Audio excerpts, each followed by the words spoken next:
I'm going to give a theater major a microphone. What a joy to be here with all of you. I just want to say thank you so much. Thank you to Worth. Thank you to your time and attention. And I think it's really important what we're talking about right now because you just rested. And the best way to rest and convene and connect is then to think about taking action. That's right. Yep. And so at this moment, we're going to have a conversation around what we can do together.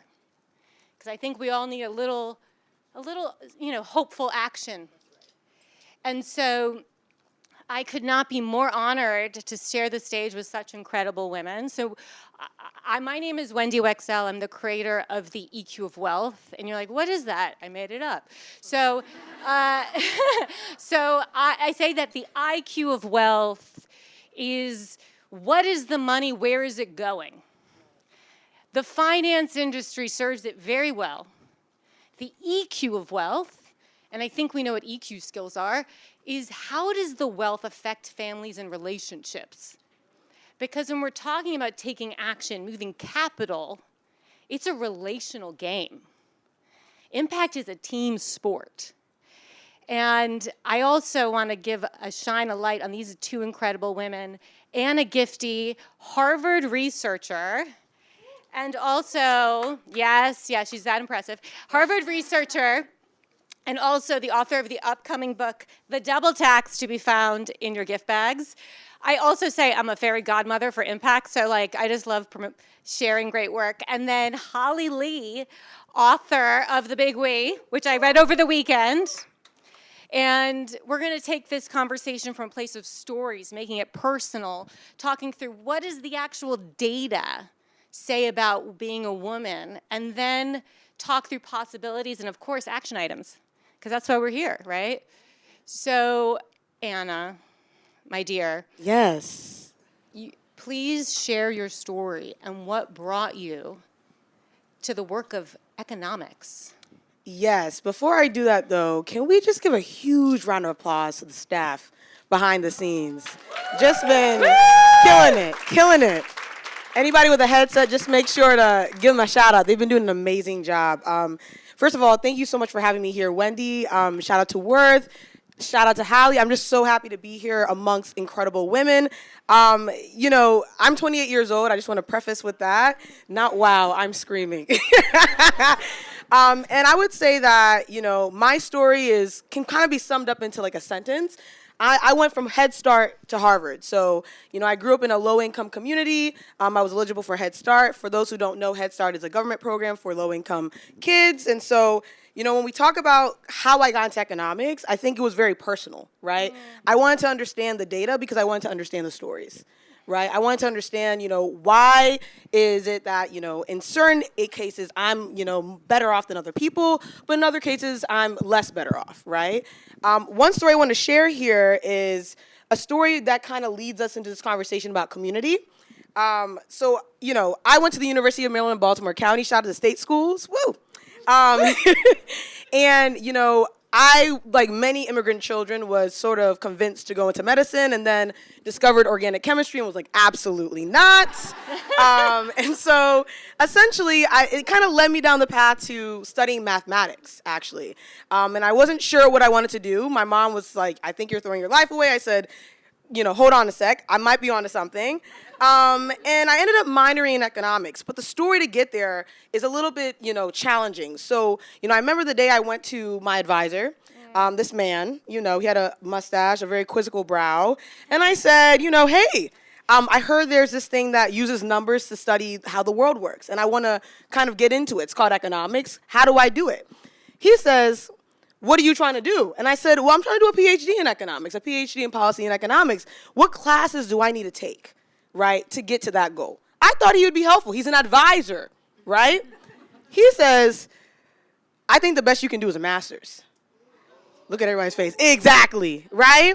And I said, now how did you deduce that? I didn't say anything about myself, you know what I'm saying? And ultimately, that conversation led me to sort of look up, who's an economist? what does an economist look like? And I happened upon a lot of older white guys. No, shout out to older white guys. You know, some of y'all are great. Shout out to you. Jim, okay. So, hey, Michael, okay. Thanks for coming. But, you know, I saw these older white guys on Google, and they all went to Harvard, Princeton. Yeah, at the time, I didn't know that was an option for me. And so it led me to co-found an organization called the Sadie Collective, which brings a lot of students together, right, that are from under-resourced communities to learn more about economics and related fields. And I'm hoping that many of those students land in the organizations that y'all are working at today. But that's essentially how I landed in economics. And for me, the fuel behind my work is a lot of the young people I'm seeing in the crowd and the folks who are really pushing the narrative and the stories forward, like yourselves. And so I'm just really grateful to be here and I'll obviously talk more about the data. But yeah, that's a little bit about how I got into economics. Oh my God, Hali Lee. Hali Lee.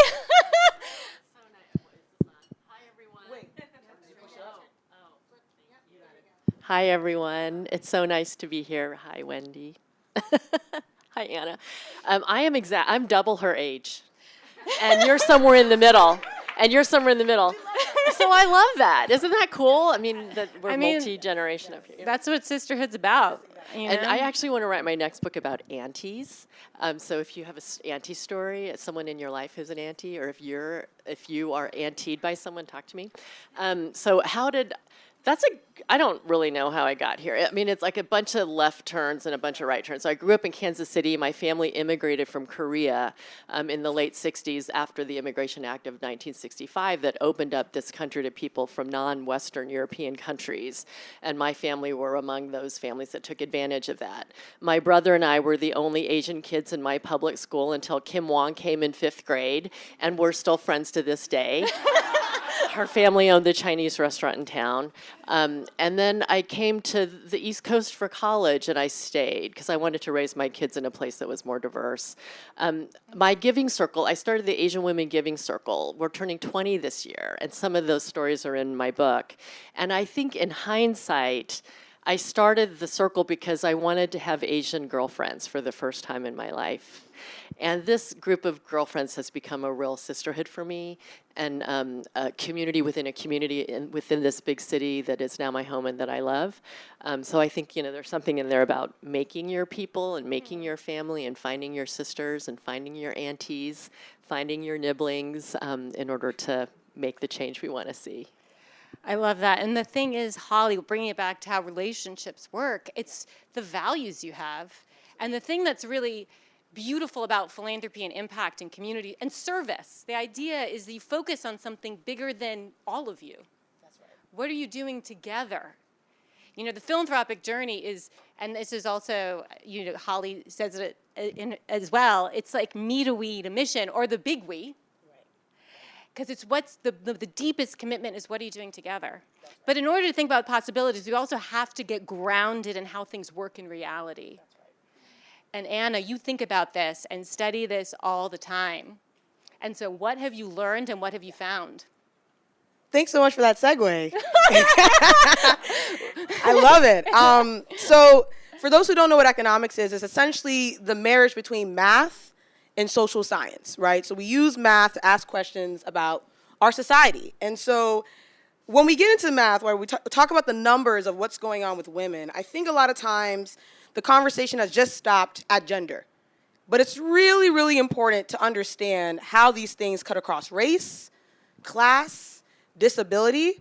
I know I'm probably giving my big takeaway, too early, but what I'll say is that what happens to the least of us oftentimes is coming for everybody else much later on, right? And so we're kind of seeing that play out right now. So I'm going to throw some numbers your way to contextualize kind of the conversations that we've been having.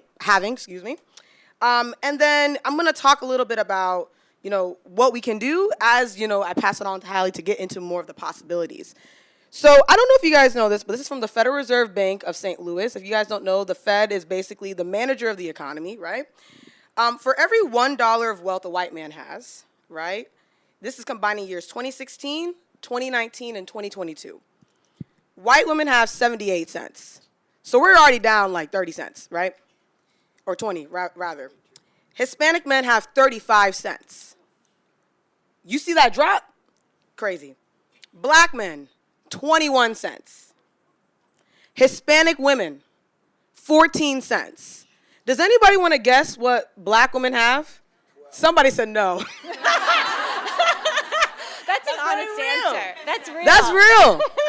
It's 8 cents. Right?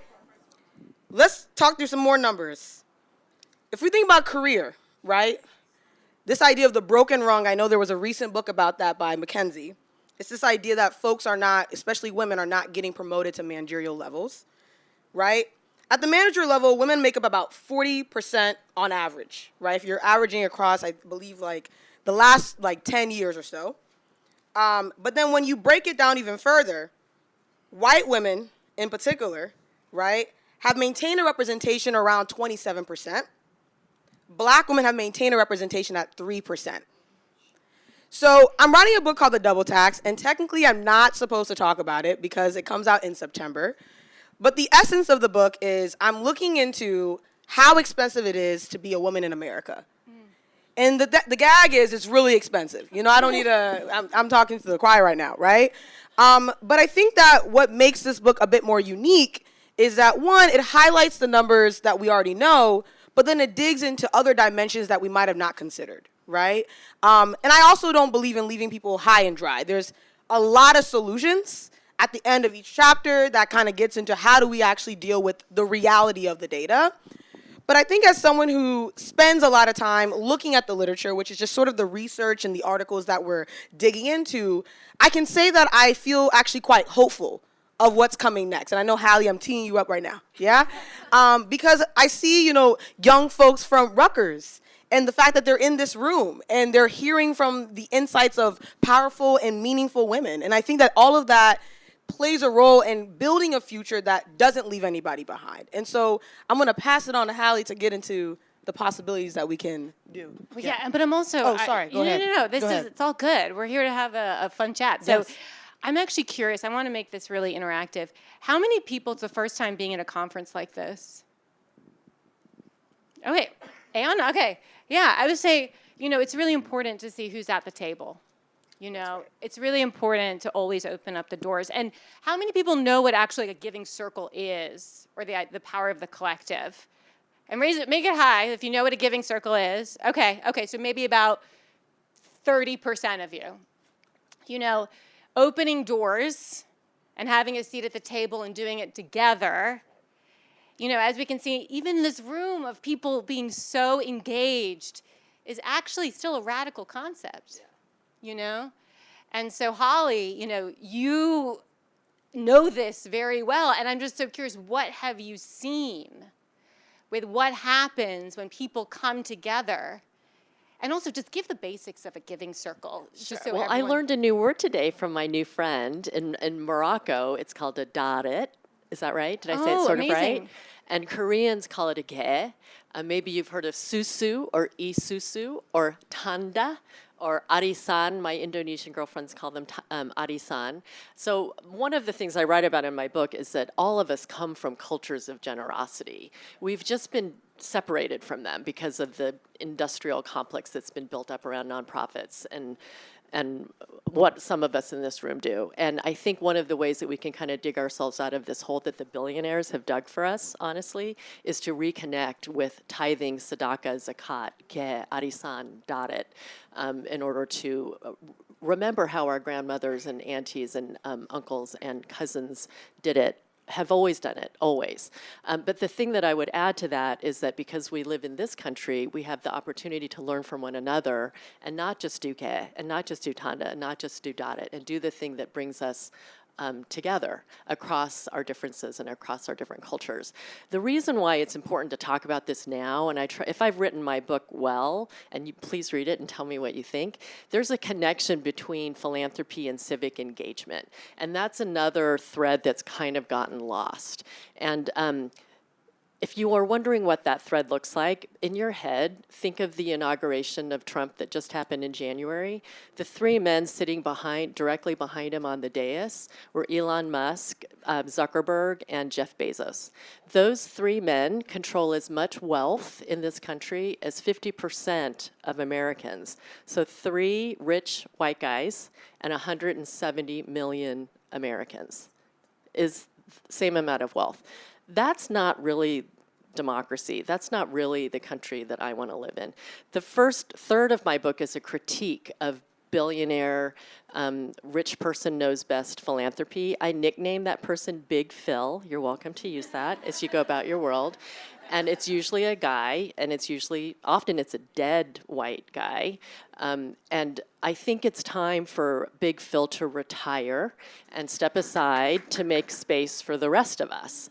And what is happening in philanthropy as a sector is also we're seeing happening in our federal government. So if we, the people, can reclaim our collective power around community care, taking care of our friends and neighbors, colleagues, coworkers, in an expansive way, like the trick with what I'm saying is to not be tribal and to not reify bad things. But if we can reclaim that power in our sector, then I think that's the way that we can do that more broadly. Yeah, and the thing is, you know, I think about wealth a lot and the emotions attached to it. And the thing is that I think I'm a capitalist. I think money's amazing. It's really, and I mean, look, it's important. It is a reflection of who you are. I have a fundraising background. If you want to know who cares and who shows up, you look at who actually, you know, gives. Wealth is the revealer of who you are. You know, when someone says they're ultra high net worth, it's actually a misnomer. This is something that is becoming more popular. Worth is about character. You know, you could have wealth, but really the worth is about who are you? How are you treating other people? And, you know, the thing that, you know, with giving circles is that people come together and move capital together, and it's a reflection of the value of community. And civic engagement and laws are philanthropy at scale. It's really what is, and so coming back to what we can all do, I would love to, Hali, like, what is a story that you've seen, or each of you, a story that you've seen of, like, inspiring impact that they can take with them? Well, should I tell my ACA story? I think you got to tell the story. Okay, so my mother-in-law is 96. She just turned 96 a few weeks ago. When she was like, I don't know, 93 or 94 maybe. Oh, do you need to? 5 minutes. Oh, okay. So I'll tell the story, and then I'll pass it to you. Okay. And then I will stop talking. So a few years, she lives in rural Connecticut, and we call her ACA. So a few years ago, there was a candidate running for state legislature in Connecticut who she wanted to help. And the incumbent was sort of an old boys network man, and they wanted to replace her with a younger woman who was a Democrat. And she talked to the campaign, and she was like, you know, what can one slightly older lady do to help this woman win to flip this seat? And they got together, and the campaign manager said, well, Aka, you could host a tea party around your kitchen table, and do one every week for the summer. So she did that. So for 12 weeks in a row during one summer, she hosted a tea party. And her table seats 8. So if there's a spot for Aka and a spot for the candidate, Maria, that leaves 6 spots for the people and townsfolks in about a 6-town area in rural Connecticut. So at the end of the summer comes, the election comes, the race is so close that it goes to a recount. And they recount, Maria wins the race by 64 votes. Aka figures that she had about 75 people come to her tea parties over the course of the summer. That campaign manager, who I just had dinner with a couple of months ago, said she thinks that Aka's tea parties made a material difference in flipping that seat in the Connecticut state legislature. So her tea parties and her kitchen table made a real difference in her area. So when people say to me, or, you know, we all feel it. I wake up in the mornings feeling like, what can I do? It's overwhelming. It's so shitty out there. You know, what can I possibly do as one human? I think about my 96-year-old mother-in-law who is still active and engaged and politically active. And if she can do it, certainly the rest of us can. So that's the power of a kitchen table to me. I love that. All right, Anna, Share your wisdom. What's one action they can take? Yeah, I think that, coming together as a community and uplifting vulnerable women especially is the way to go, right? What happens to vulnerable women is always going to come to all women at some point. And I think having that in mind is extremely important. I also want to talk to the younger folks in this room. I know there's some young folks in this room. Oh, okay. You can do anything. Yeah? The Sadie Collective, which is this organization that I no longer lead, which has outlasted me, started from a tweet. We went on Twitter and we were like, hey, we're broke college students. Can y'all fund a conference that brings, black women in the same room? And we raised $12,000, right? And we found people who were willing to give up their space. And I think that a lot of times we also think we're too young. I did that when I was like 21, 22. But you have it in you to do whatever you set your mind to. Obviously, this applies to everybody, but I'm talking to the young people. Because I think that a lot of times people will try to dismiss you because of your age or your race or your gender or whatever. But I think that we all have it within us to really make a material difference. It's one person can flip a district, right? One person can start a movement.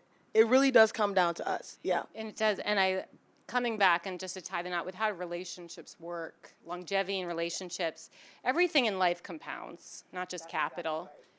And relationships, the actual research says it is the small moments that matter most. It is you nodding at me and saying, like, you're present. That's literally, when we look at the data, it's are you showing up? Are you saying, how are you? That is actually the difference. That's a very optimistic practice because it means we can actually change our lives when nobody's looking. Yeah.